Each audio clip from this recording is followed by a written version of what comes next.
Quem é arquiteta ou designer sabe muito bem que às vezes a gente precisa, além de fazer projeto, ser meio terapeuta. E os terapeutas também, às vezes, precisam saber projetar o sonho das pessoas. Por isso, hoje a gente trouxe aqui a Tati Sincera, que é terapeuta, youtuber e digital influencer, pra gente trocar um papo aqui e explicar um pouquinho o que tem em comum entre essas duas profissões.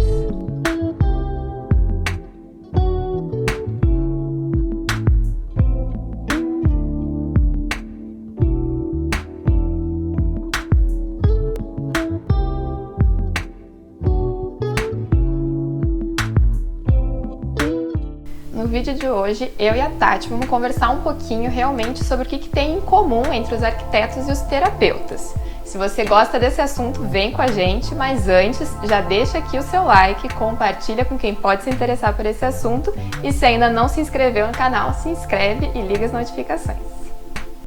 Tati, antes da gente começar, só conta um pouquinho do seu trabalho e da sua trajetória até aqui. Bom, olá, estou muito feliz de estar aqui conversando com vocês. O meu perfil se chama Tati Sincera, porque minhas amigas sempre falaram que eu tinha uma expressão muito sincera. Eu denunciava muito através da minha expressão, os meus pensamentos ou as minhas ideias sobre as situações. E eu tive muitas dores de contextos psicológicos e comecei a buscar tratamento, depois de um episódio grave. E nessa busca de tratamento eu descobri muitos caminhos que ajudavam a gente a curar essas dores que pareciam eternas. Eu achei que eu nunca ia me curar de dores. Quem for no meu perfil vai saber um pouquinho mais sobre essas dores. E desde então o Tati Sincera nasceu para compartilhar os sucessos. Os sucessos das minhas superações, das coisas que eu tinha descoberto. E aí eu falei, cara, as pessoas precisam saber que existe um caminho para curar as dores delas. E desde então o Tati Sincera nasceu em 2017 para compartilhar os caminhos do autoconhecimento. Eu já vivi mais de 50 experiências na área, já tenho mais de 13 formações como terapeuta. Não atuo exatamente como terapeuta, porque na verdade eu gosto de contar para as pessoas esses caminhos e elas poderem descobrir os próprios terapeutas e profissionais das cidades delas ou dos lugares onde elas estão. Também indicando os profissionais que eu conheço e que eu acredito no potencial. E é isso, então já estamos aí com quase 80 mil seguidores, a família Sincera crescendo e muitas pessoas engajadas no autoconhecimento e no desenvolvimento pessoal. E para quem ainda não está seguindo, tá o link aqui embaixo, segue lá para ficar por dentro. Acho que a primeira coisa que a gente pode falar é, nós somos profissionais que as pessoas buscam quando elas precisam de ajuda em alguma coisa específica, mas muitas vezes as pessoas querem buscar essa ajuda, mas acham que já sabem de tudo, né? Acaba acontecendo na arquitetura, quando as pessoas não vêm com referências e sim com ideias prontas, achando que você simplesmente vai desenhar aquilo e resolver o problema dela, e com certeza acontece também na terapia, né? Sem dúvida, é quase a mesma coisa que transformar a inspiração em cópia, né? Porque eu acho assim que você pegar uma inspiração e levar para um arquiteto é muito importante. Só que você querer que ele copie, daí você não precisa do arquiteto. Você só precisa que alguém vá lá e faça, né? A mesma coisa é na terapia, né? O profissional chega e fala assim, então, eu vim aqui resolver o problema porque o meu marido isso. Mas na verdade, a pessoa já chegou lá com o problema e já falou qual é o problema. Então, não precisa do terapeuta, né? Já chegou com a solução, engraçado, inclusive, né? Tipo, você acha que eu devo me separar? Você acha que, as pessoas já chegam enfáticas. Aí a gente começa a conversar e é muito engraçado, porque conversando um pouquinho mais, a gente percebe que não era aquilo. Que aquele era um problema aparente, ou aquele era um problema que escapava o ponto central da origem, que estava causando um desconforto nela. Eu percebo muito isso também na parte da arquitetura, né? Às vezes a pessoa quer muito um ambiente porque ela gosta muito daquela pessoa, ou da casa daquela pessoa, ou daquele famoso, que geralmente é dessas pessoas que a gente pega essas inspirações. Mas na verdade a pessoa não tem aquela alma, não tem aquela essência, né? Então quando ela traz, às vezes você vai olhar para a pessoa ou para a realidade dela e a coisa não conversa, né? Então eu acho que tem muito desses contextos, tanto na arquitetura quanto na terapia. Inclusive entender, no caso da arquitetura, o espaço em si também, né? Porque às vezes a gente quer colocar muito em muito pouco, ou o contrário, e uma coisa não conversa com a outra. Sim. E como é que você faz, assim, pra tentar trabalhar o negócio? Acho que as pessoas têm que vir com uma ideia um pouco mais flexível, trazendo sim referências, porque é muito importante, a gente não vai conhecer a pessoa só de conversar, então ter uma referência do que ela gosta é essencial. Mas saber que o profissional, como todos os profissionais, independente de quem for, estudou bastante para poder dar uma solução, às vezes, um pouco diferente do que o famoso fez, ou do que a revista mostrou, ou do que tá bombando no Pinterest, que às vezes tem soluções melhores até, claro, que é específico para aquela pessoa, né? Exatamente. Eu sempre falo sobre esse lance de estar com a mentalidade aberta, né? Isso tanto para arquitetura como para terapia relaciona muito. A pessoa, ela chega ali às vezes tão focada, tão numa dor, e ela não se abre para o processo. Ela não se entrega, ela não abre o jogo, sabe? Ela fica ali, ai, será que eu conto isso, não conto aquilo? Fica num receio e acaba não tendo os benefícios, né? Eu percebo muito isso, que as pessoas às vezes deixam de ter um resultado excelente, assim como eu acredito que pode ser na arquitetura, poxa, nesse ambiente caberia tal coisa, a mesma coisa com o lance da terapia, porque elas estão muito fechadas numa ideia, né? Elas não se abriram, não se entregaram para o processo e não permitiram, tanto a pessoa que está entregando o trabalho, né, o terapeuta como o arquiteto, de mostrar para eles o que eles sabem, ou os possíveis caminhos, ou sugestões, né, que poderiam melhorar aquela ideia ou aquele objetivo. Com certeza, até porque a gente não pode obrigar ninguém a nada. Mas... Então a gente tem que tentar dar essas opções de uma forma que a pessoa queira receber, né? Porque senão fica aquela coisa mal conversada. Porque na verdade eu acho que tanto na arquitetura quanto na terapia as pessoas querem a solução de um problema, né? Exatamente. E a intenção geralmente é uma positiva. As pessoas acham que é o problema, mas na verdade por que eu quero resolver o meu problema com o meu pai? Porque eu quero ficar bem. Porque eu quero ficar em paz, porque eu quero ficar feliz. Então tudo sempre volta para uma emoção. Então, indiferente das coisas que a gente vai materializar, né? Ah, eu queria um cantinho para eu fazer meus vídeos no YouTube, por exemplo. É uma emoção, é um sentimento. Por quê? Porque eu vou estar trazendo as pessoas para dentro da minha casa, a gente vai estar conversando, né? Igual esse ambiente aqui tá super confortável, gostoso.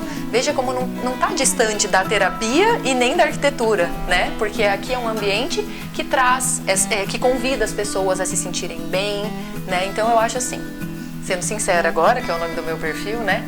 A gente tem que confiar nas pessoas quando a gente busca um profissional, né? Eu falo assim, se eu estudei muito tempo para fazer algo, alguém que chega até mim que precisa da minha ajuda, ela tem que confiar que aquela pessoa tem os recursos para me ajudar, e se a pessoa não tiver, que eu acho que o nível de maturidade da pessoa é falar, eu não posso te ajudar, mas conheço alguém que pode, né? A mesma coisa para um arquiteto, né? Ele vai chegar ali, se abra para a perspectiva dele. Imagina, uma pessoa, quantos anos você estudou com pós-mestrado? Não sei. É muitos anos que uma pessoa estudou para saber sobre o assunto, para ter uma visão muito ampla do que a gente que vê uma inspiração no Instagram. Sim, né? 7 anos estudando, mais bastante tempo de trabalho. E realmente a gente tenta trazer de uma forma diferenciada aquilo que a pessoa gostaria. E normalmente as pessoas ficam bem felizes com o resultado, porque claro que passou do que ela estava imaginando, sim, né? Sim, é uma das leis do triunfo, né? Que é faça mais do que o combinado, né? No fim das contas é isso, uma pessoa que ela é muito treinada, programada e especializada em algo, ela sempre vai nos surpreender, né? Por exemplo, às vezes as pessoas chegam e falam, ai Tati, eu vim aqui porque eu queria fazer constelação familiar. Aí eu começo a conversar um pouquinho mais com a pessoa e falo, cara, talvez isso aí seja mais para um lance de inteligência emocional, você descobrir como você lida com as emoções. E aí a pessoa fica, nossa, não tinha pensado nisso, né? Porque eu sou uma pessoa que, por exemplo, estuda esses caminhos. A mesma coisa o arquiteto vai estudar os caminhos que vislumbram tantas opções para aquela demanda, né? Outra questão que eu acho que na arquitetura é muito comum e com certeza também para quem vai buscar a terapia em conjunto pode ser, é justamente o marido e a mulher que vão construir juntos, ou os sócios que vão fazer um escritório juntos, pessoas em conjunto, mas que vão criar um espaço ou que precisam de uma solução só e que pensam de forma diferente, né? Como é que a gente lida com esses conflitos que acabam acontecendo, porque é natural que as pessoas pensam de forma diferente, enxergam as coisas de forma diferente, como é que a gente lida com isso, né? E no fim das contas, a gente tá falando com pessoas o tempo todo, né? Por mais que você esteja fazendo um projeto ali no computador, você vai apresentar para uma pessoa. Por mais que você, né, tenha uma técnica, uma ferramenta terapêutica, você vai aplicar ela em uma pessoa. E cada pessoa tem as suas demandas, né? Eu acredito e gosto muito de falar para as pessoas assim que eu acho que o profissional que se destaca é aquele que não entende bem da linguagem dele, mas entende ou tem uma empatia pela linguagem do outro. Porque o que vai acontecer? você vai conseguir construir formas de abordar o tema, ou de mostrar o projeto, ou de falar dos contextos terapêuticos que às vezes são delicados, mais voltado para a linguagem de cada um, né? Vou dar um exemplo aqui, por exemplo, dos signos. Né? Eu gosto, eu vejo, assim, gente, eu sou virginiana. Então eu sou muito técnica e prática. Não tem assim, a minha mente ela é muito técnica e ela vai ver as coisas de forma prática. Pra que isso serve, pra que não serve, onde me ajuda e não ajuda e segue o baile. Mas eu tenho essa visão. Então o signo de Virgem, naturalmente as pessoas vão ter essa visão. Aí eu vou dar o exemplo do Peixes, né? Você é pisciana, né? O Peixes ele vai ser mais criativo, ele vai ver além. Então o que eu acho até maravilhoso, por exemplo, você é meu oposto complementar, né? Vendo personalidade, tá, gente? Não é signo, não é adivinhação nem nada.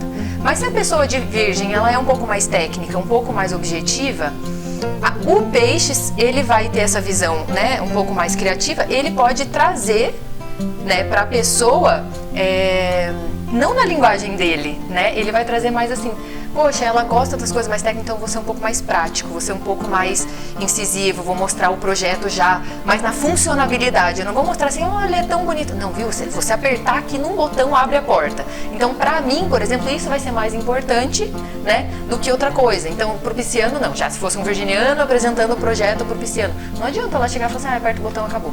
Não, veja a sensação, olha o que isso aqui traz um sentimento de universo, traz uma cor que acalma, né? Então as informações que você vai passar na hora de apresentar um projeto para a pessoa é importante porque integra com a comunicação pessoal dela, né? Então eu gosto muito de relacionar essas coisas tanto na arquitetura quanto na terapia, porque eu já trabalhei muito, eu já trabalhei em banco, eu sou maquiadora, né? Eu já trabalhei em concessionária de carro. E o que mais tem é isso, você tem que primeiro identificar qual é a linguagem da pessoa, como que ela se expressa, porque eu acho assim, tem umas pessoas que elas vão chegar e vão falar assim, isso acontece muito na terapia também, as pessoas vão chegar e vão falar assim, eu quero ajuda pra tal coisa. Uma delas vai pegar e você tem que pegar na mão e ir com ela, entendeu? Outra você vai pegar e vai gritar, viu, se mexe, vai, faz isso e traz aqui pra mim em 3 minutos. Né? Ou xinga e grita e faz esperneio, e a pessoa vai lá e faz e tem o resultado, né? A outra você vai falar, viu, faça isso durante 2, 3 dias, assim, assado, construindo um novo hábito, né? E eu acho que falta um pouco dessa sensibilidade hoje, eu acho que em profissionais de todas as áreas, porque pra mim você pode ser o melhor arquiteto, engenheiro, tudo mais, mas se você não souber falar com pessoas, né, lidar com pessoas e com os comportamentos, você vai ficar em saia justa, né? Imagina uma situação ali onde os teus clientes estão brigando, estão discutindo, e aí você... Qual a melhor forma de sair? Primeiro, entender que você não é parte daquilo ali, né? Então, o que acontece muito, a gente é muito caloroso, a gente é muito humano, a gente quer sempre primeiro defender um lado, né? Que a gente sempre apoia, se identifica. Né? E segundo, a gente também quer ser o bonzinho, a gente também quer ser aquela pessoa que ajudou na solução do problema. Mas eu acho que a gente tem que se isentar daquilo e também construir, isso é também na terapia, como em outros meios, é construir uma linguagem na qual a decisão final tenha sido do cliente, por mais que tenha sido tua. Fui sincera agora. É verdade, gente, porque é isso que acontece.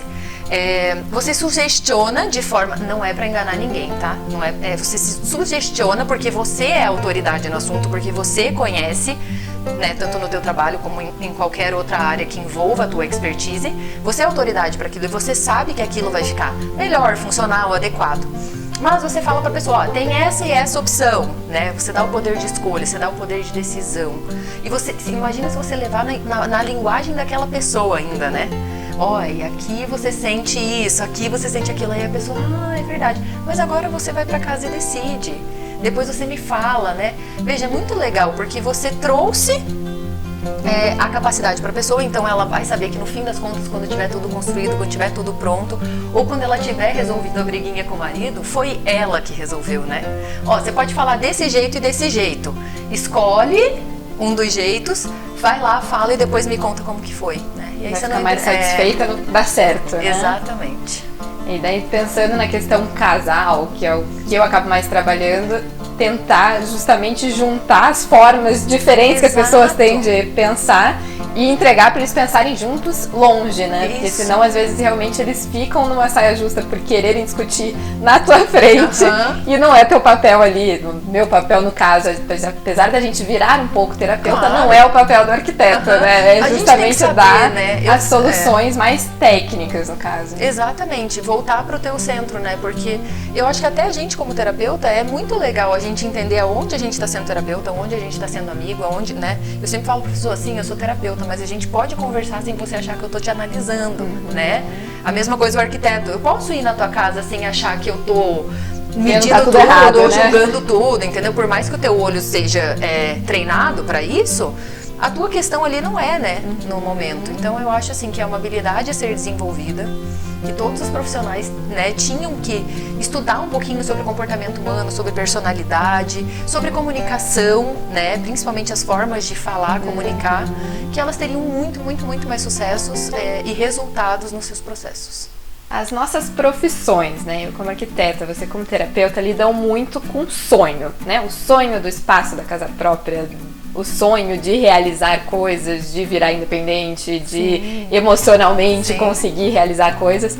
E lidar com a expectativa das pessoas pode ser um desafio muito grande, né? Porque, pela minha experiência, quanto maior a expectativa da pessoa, mais difícil é de você conseguir aceitar isso, né? Conseguir, de fato, ajudar ela a sair do outro lado. Porque a gente também tem um limite ali de como a gente consegue ajudar as pessoas, né? Conta uma história aí. Pra eu sacar, assim, mais ou menos. Aí, pelo que eu sinto, assim, quando a pessoa tem uma expectativa muito alta, ela também vira uma pessoa que muito exigente. Exige muito, né? Que todos os profissionais, todas as lojas, todas as coisas que ela vai lidando, parece que tudo vai dando problema. Porque ela tá com tanta expectativa, tá com tanta vontade, tá com... que ela... me parece que carrega assim a coisa ruim junto, né? E às vezes não é nem comigo, com o meu serviço em si, é muito mais até com os outros profissionais, porque a gente lida com muita gente quando a gente vai fazer uma obra, né? Desde as lojas que tem estrutura até as pessoas que não têm estrutura nenhuma para você conversar, né? E essa expectativa às vezes atrapalha muito, porque daí a pessoa cria aquela redoma ao redor dela que parece que não consegue sair do outro lado com uma expectativa, com uma realização boa, né? Sim, você até me lembrou, vou te contar, acho que eu posso contar rapidinho, é uma metáfora, que é a metáfora do brócolis. Isso acontece muito na terapia também, sobre essa expectativa. E essa metáfora do brócolis é do Milton Erickson, da linguagem hipnótica. E uma moça chegou lá na consulta e falou bem assim: Milton, é o seguinte, você é minha última esperança. Já faz 10 anos que eu tô tratando. Eu já passei por esse, aquele, ele, todos os profissionais possíveis da área e o meu problema não é resolvido. Ele parou, ficou em silêncio um pouco e aí ele pensou: essa pessoa aqui, ela não tá para resolver o problema dela. Ela tá aqui para me colocar no ranking dos terapeutas que não resolveu o problema dela. Cara, eu choquei muito quando eu li essa parte, porque é muito real, né? O que acontece justamente é isso, ela chega lá com uma expectativa muito alta, já frustrada, né, por N coisas que ela atraiu e colocou, e aí ele ficou em silêncio, falou isso e falou pra ela: ó, é o seguinte, eu posso te ajudar, né, já que eu sou a tua última esperança, eu posso te ajudar, mas pra eu te ajudar, você tem que fazer exatamente tudo o que eu mandar sem questionar. Imagina, para uma pessoa que chegou lá para colocar ele no ranking de pior terapeuta, ela ficou louca. Ela levantou e falou assim: não, eu vou embora, jamais. Como que eu vou assim simplesmente obedecer ordens tuas? Não sei o que, não sei o que. Eu falei: pois é, acho que é você que quer resolver o problema, né? Ficou um tempo em silêncio, pense um pouquinho, se acalma. E nessa primeira consulta chegou no final, ela falou assim, aí ela pensando, né? Esse cara tá pensando o quê? Que eu tenho que obedecer ele, que isso, que aquilo. Ninguém me suporta mais, ninguém aguenta mais eu na minha casa, na minha família. E agora esse cara acha que vai me dar ordem e eu vou obedecer ele. E aí ele pegou, aí no final ela olhou e falou assim: mas agora eu vou provar que ele não vai conseguir resolver meu problema. Tá bom, eu topo, ela falou. Aí ele falou: ah, é? Você topa? Então tá. A nossa sessão se encerra por aqui hoje, mas você passa no mercado, compra um brócolis e coloca na tua bolsa. E volta aqui semana que vem. Eu não vou fazer isso. É desse jeito, senão você não precisa voltar na semana que vem, que acabou o nosso atendimento. E ele já tinha fama de ser o cara que mais resolvia contextos, né? Então ela foi. Voltou na outra semana com brócolis. Aí falou dos problemas da vida e ele só atento, né? isso, aquilo. No final ela ia saindo e ele falou, viu, só mais um pouquinho. Não esquece de comprar outro brócolis e colocar na bolsa para a sessão que vem. Aí ela pegou e voltou na outra sessão. Aí o brócolis, ela falou assim, ó, tá difícil, porque assim, o brócolis está estragando, tá começando a mofar. Eu tenho vergonha de usar, né, de abrir a minha bolsa nos lugares, as pessoas vão ver e tal. Não tá legal. Daí ele falou assim, bom, tá encerrando a nossa sessão por aqui hoje, né? Vai embora, compre outro brócolis, só que coloque dentro de um saco. E coloque dentro da bolsa novamente. Aí ela, você tá louco? Como que eu vou fazer isso? Não sei o que, não sei o que. Não, faça isso. Quando chegou na quarta sessão, ela chegou e falou, olha, eu vim sem brócolis, eu tive que jogar tudo fora. A minha bolsa tava podre, eu não tinha mais coragem de abrir, aquilo fedia, as pessoas que estavam próximos de mim se afastavam, ninguém chegava mais perto de mim. E eu percebi que na verdade...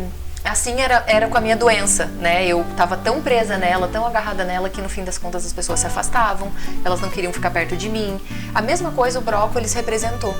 E eu vim sem brócolis hoje porque eu não quero mais ser isso. Eu não quero mais afastar as pessoas de mim e tal, sei o quê. Aí ele olhou atentamente, parou e falou, nossa, e eu achei que fossem só brócolis, né?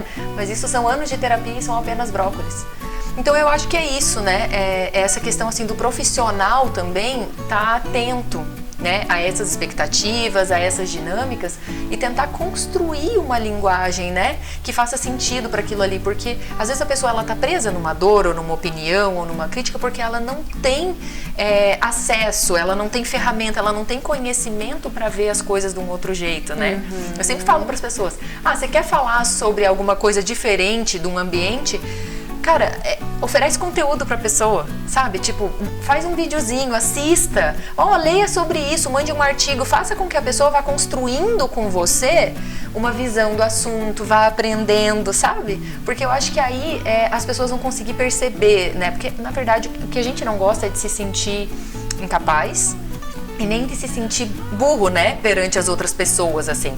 Então é óbvio que quando uma pessoa chega a conversar com você, ela quer o teu conhecimento, mas ela também quer mostrar pra você o que ela sabe, né? Então quando você capacita ela com pequenas coisas, com dicas, com videozinhos, com informação, você vai tirando a pessoa daquela ignorância e ela vai ficando um pouquinho mais leve. Falou assim, nossa, gostei muito do que você me falou, a tua ideia é muito legal e eu tô amando que você tem essa autoexpectativa. E por causa disso, eu vou mostrar pra você aonde que eu aprendi sobre tal coisa, sabe? Tipo, e aí você vai trocando de igual para igual, trazendo a pessoa, né, pro teu nível, e aí a conversa flui muito melhor. Eu acho que isso ameniza um pouco a expectativa.